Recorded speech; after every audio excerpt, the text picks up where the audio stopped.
Hello, my name is Bryce Tubbs. With me today is Catherine Bosley. She is a public speaker, an award-winning journalist, and an on-camera talent.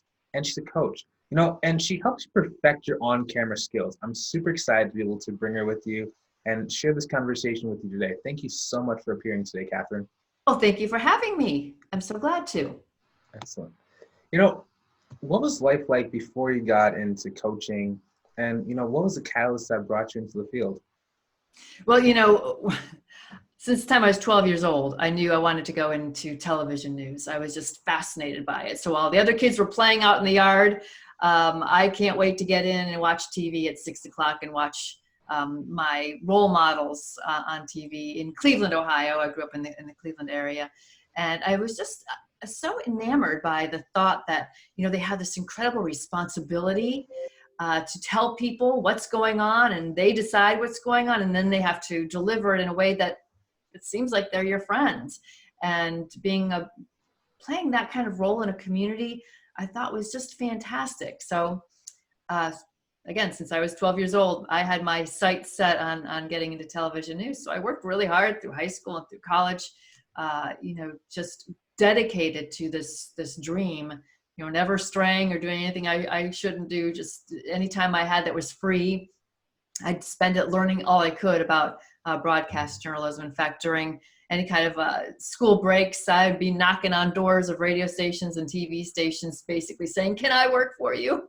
I'll work for free." And you learn so much that way. You learn from the bottom to the top. I mean, I've done everything in broadcast broadcast news except for mop the floor, pretty much, but it's come close a couple times as far as that goes. Yeah. So I just knew toward my I've been working in television news now for, well, some time. And toward my last few years, I just was watching interns come and, they're spending time with me and they've got so much to learn. And I've got so much to offer. And I didn't even realize that until I noticed how engaged they were with pretty much every word I had to say. So I realized I had this coaching ability with young people. And as long as you've got the passion for the business, you can be so coachable. And so just like little hints of advice from day to day could make a huge difference in which way someone's career goes. And to have that power and to know that you can help someone that way kind of made me think toward the last couple of years of my full time working in television news that maybe this is the way I want to go, because it is so rewarding being able to help others and guide them through not just TV news, but through, what life throws at you altogether. So I just kind of developed a passion for it, and I started teaching as an adjunct professor at Youngstown State University, a very, very adjunct. And again, realizing there's so much that can be soaked in from the younger mind, and, how much they have to offer as well, their perspective and so forth. So kind of coaching became my thing as far as on-camera talent coaching, but also I coach in another way. I coach people in understanding how little room there is for a what was I thinking moment today in our day of digital everything before it could become attached to you forever and for all to see. And I did a TEDx talk, and if you have a chance, I highly encourage you to check it out, because I am the epitome of how we are being watched all the time, how we are so vulnerable to anyone else's cameras, or we're so vulnerable to making that little mistake that now will never go away. You can misspeak somewhere on Twitter, or someone can take something out of context. Someone can be with you that in a selfie and be making a poor gesture or something that becomes a reflection on you forever and for all to see, which is the presentation I give as I kind of take this message through my speaking events. Yeah. Oh, here's an interesting one. But what are some mistakes that people make when it comes to being on camera that the average person would not know? Oh, well, either they're too animated or they're not animated enough, I would say. I always, when it comes to telling a story, when it comes to being a journalist, often People think that journalists should be able to separate themselves from the story, be objective and separate themselves. And to a point, that's absolutely true. But if you're not feeling the story, then you're not going to be able to express it. So one of the biggest mistakes I think people make when they go on camera is to talk about something that they don't know about and they don't care about, and they're just spewing out the words. Because you're not going to get the emotion, means you're not going to be able to get the message out that you really want to get out there. So you've got to feel what you're saying. You've got to be genuine. Authenticity is key, I think, for any kind of on-camera performance. Yes. Ooh. Can you talk about wording? So oftentimes people will delete videos online if they have like one or two mispronounced words or they stutter. Can you talk about, is that a good thing, bad thing, or how to think about it? Oh, I remember when I was going to college, a professor saying, listen, if it's recorded and you screw up, start all over again. There's no reason to have something out there that's a blunder. When you can control it, when you're doing something live on TV, then you really can't control it. And hey, you know what? We all are going to have our stutters and our stumbles. It's just part of conversation. No matter what language you're speaking, we have those moments where we get that little, brain lapse going on and can't quite find the word. But if it was recorded live and that's what you have, I wouldn't go and delete it. I think we all understand that we're not perfect. And the more conversational you are, the better the message. And also then the more vulnerable you are to making little mistakes. And, I think it's more relatable, and it kind of brings you down to the level of everybody. Nobody is perfect. That means any kind of perfect presentation is not going to resonate quite as well as someone who gets up there and they show their vulnerability and they have a few stutters and stumbles and they're a person and they're getting their message across. Mm-hmm. So yeah, no, I don't think anyone should expect themselves to be perfect. I do, though, think if you can, re-record as much as you can to get it as perfect as you can. But I honestly don't think people are quite so judgmental. We're all so hard on ourselves. I can't tell you how many newscasts I anchored and I thought I did terrible. And then I look back and it's never as bad as it seems. On the other hand, it's not always quite as good as you thought it was either. Yeah. Yeah, I sometimes will look back and I'll be like, ooh, editor, we gotta clean that video up, man. Yeah, we got to give ourselves a break, especially today when everything is like this, where there's so much video out there, video communication out there, online communication this way, as opposed to, going into a conference room. We're doing this all the time. And we all need to give each other a break and give ourselves a break and not expect perfection, but make sure that you're as authentic as can be when you're on camera. Oftentimes when trying to master like a craft or a skill, there are a few things that are very essential for us to practice in order to get really good at that skill. What are those for, being on camera? I think being able to be conversational, and I think being able to look at the camera and see a person there, understand that there are people behind that camera and that you've got to get to them. I think that is number one important. I think that your ability to break from script is really important, especially if you are on camera as a TV person and your teleprompter goes down. You need to be able to break from script, which means you need to be able to understand the message that you're getting out there so you can ad lib. And oftentimes people think that they have to have their eyes on the camera all the time. And that's not necessarily true, because when you're having conversation with a person one-on-one, you break eye contact every once in a while. You look around, you make different faces. You don't have to just be straight onto that camera all the time. Just talk like you would normally talk. Yeah. So a couple of things. That's interesting. Yeah. Because all the time you'll hear people like, always make eye contact. I was like, well, my eyes get tired a little bit sometimes. Yeah. And sometimes the person on the other side wants a little bit of a break from that staring into the camera, and because it kind of can get uncomfortable that way. So yeah, I also with my clients, with my TV clients, I preach pace, pause, and pitch, which takes you away from sounding monotonous. So if something's really exciting, you can talk with a little bit more speed and you can bring your voice up a little higher. If something is a little more serious, you can go back down into that chest voice and calm yourself down, allow pauses to be in there, allow time for the viewer, for the listener to soak in the message.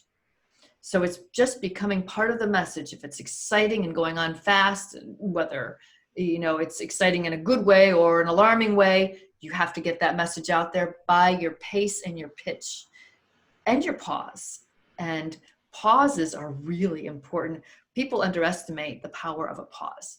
So oftentimes we do the ums, right? Mm-hmm. Try to push away the If you don't know what you want to put there, pause. Just pause. Oftentimes when we pause, though, it seems to us, especially when you're on camera, that it's extended, that it feels really uncomfortable and it's long. But if you go back and watch when you put that pause in, you'll be surprised that it was just the right amount of time and it had just the right effect. Mm-hmm.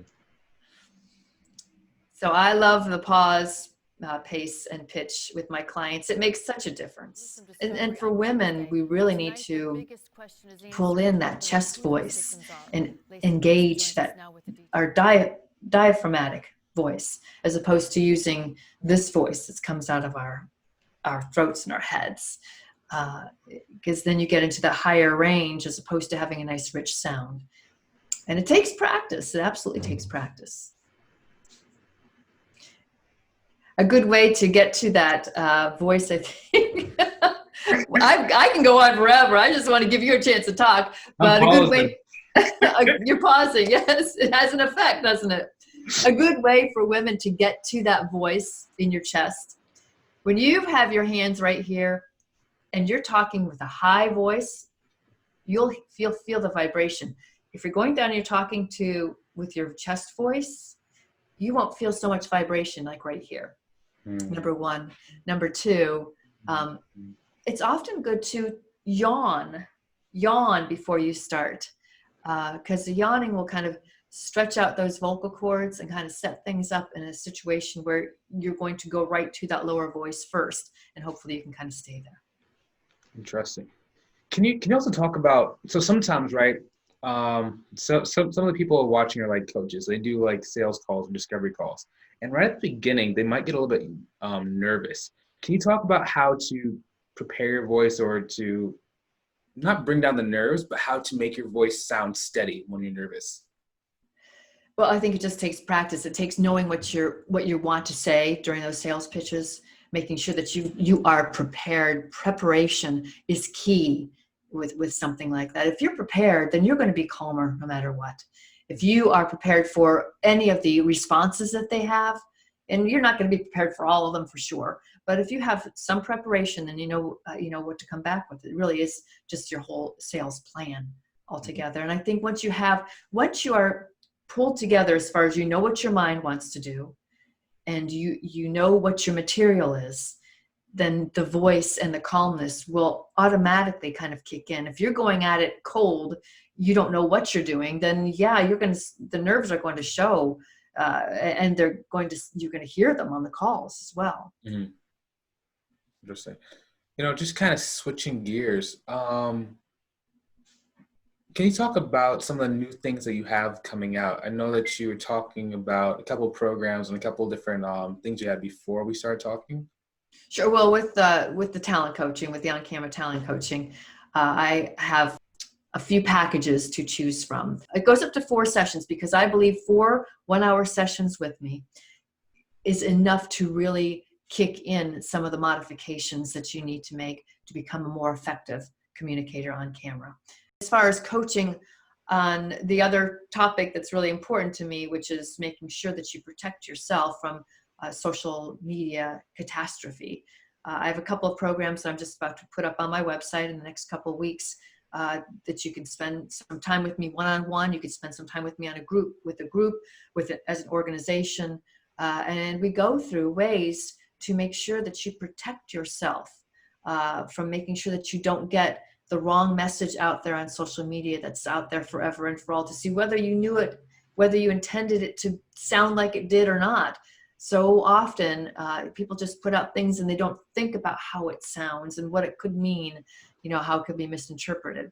So we take inventory with this one program I'm coming up with, taking inventory of what's going on, for instance, in your selfie. So what's in the background of your selfie? What kind of signage is back there? Are there a bunch of empty beer bottles? Is there a political sign you want to be associated with? What are other people doing in your selfie that could be a poor reflection on you? And what are you doing that could be misinterpreted down the road? So programs like that really have actionable steps you can take to protect yourself from online catastrophe, social media catastrophe, and others, and your career and your dreams and your company. These days we are so super connected. It's no longer your personal life versus your professional life. Today we are super connected. So what you put out there on social media is not just a reflection on you. It's also a reflection on your family, on your employer, on your church group, whatever it may be. We're no longer, what we're putting out there is just about us. So imagine that a parent puts out a really risque picture and it goes viral. And so, they're going to have to answer to it. This is probably going to be with them forever and for all to see, which again is the name of my presentation and the name of my programs.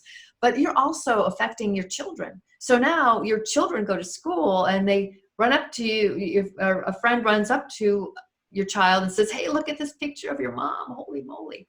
So you got to think about what you're doing, how it could impact others in your life, that it's not just about you anymore. So that kind of information is included in my programs. Lots of examples of texts and tweets and emails and shares and forwards gone wrong that people are not putting enough thought into what the repercussions could be. So my programs empower you to know what to look for. So that's the cautionary side. Other programs I have are inspirational and rising above. So often, in fact, my last couple of years working as a full-time anchor, I'm on the anchor desk reading stories about young people who are taking their own lives because of cruelty online, because they think their life's over with. When you are seeing cruelty coming at you on that laptop, on that cell phone, it's like a brainwashing that not even the experts can quite understand. It feels like the whole world is against you and life will never be the same. So the inspirational side of my program is to show that it's survivable, and I'm living proof it's survivable. I use what I call my PACT strategy. So when I look back at my online disaster, how I survived it was through a PACT, an acronym. P stands for people. Engage your people, those people who are really important to you. You need to tell them what's going on. You need to tell them how you're feeling. The worst thing you can do, especially for a young person, is to take that cell phone up into their bedroom and hide and not tell anybody about the kind of harassment or humiliation or bullying that they're enduring online. Instead, they look at that cell phone and they just soak it all in, and there's no escaping it. It's a brainwashing for sure. A is for abandon, which means get off of that platform, get off of that device, get away from that source of cruelty. There's no reason to sit there and bring it, soak it all in, because the more you do, the worse it's going to seem. So abandon. Go out and go for a run, go play with the dog, go hang out with mom and dad, go hang out with your kids, whatever. There's no age limit when it comes to people who endure cyber cruelty, online cruelty. P, people. A, abandoned. C is connect with professionals who know about this, people who've been through it, like myself, like lawyers, like counselors, like teachers. Connect with professionals. There is a heck of a movement today to help bring an end to the consequences of cyber cruelty. And T, for my PACT, T, this too shall pass. And just like anything else in life, I mean, how many times have you been through something in your life where like, this is the end of me, I'm never going to survive this, I'm done. We've all gone through it, from the time we were little to well into adulthood. You're experiencing things that you don't know how you're going to get through it. And you know what? You get through it. And not only do you get through it stronger and wiser, and now more equipped to help other people who should find themselves in similar situations. Challenges are blessings in some ways, but this too shall pass, and you go on with life. So, packed your way through it. I really appreciate your time today. Thank you so much for coming on the show. I appreciate being here. Absolutely. Thank you. And for those watching, we thoroughly hope that you got some great value out of today's episode. Now, if you have been searching for a place where people are improving themselves and helping others do the same, I recommend you go check out our free community. There's going to be a link either above or below the video. It's basically a mastermind where people come together and support and uplift each other every single day. So if that is what you have been searching for, go ahead and join us by clicking on the link either above or below, and we cannot wait to see you inside that community. Now, hopefully you enjoyed watching this as much as we enjoyed creating it. Feel free to hit that share button so other people can get some great value as well. Have a great day. Talk to you soon. We'll see you later and in the next one. Have a great one. Bye, guys.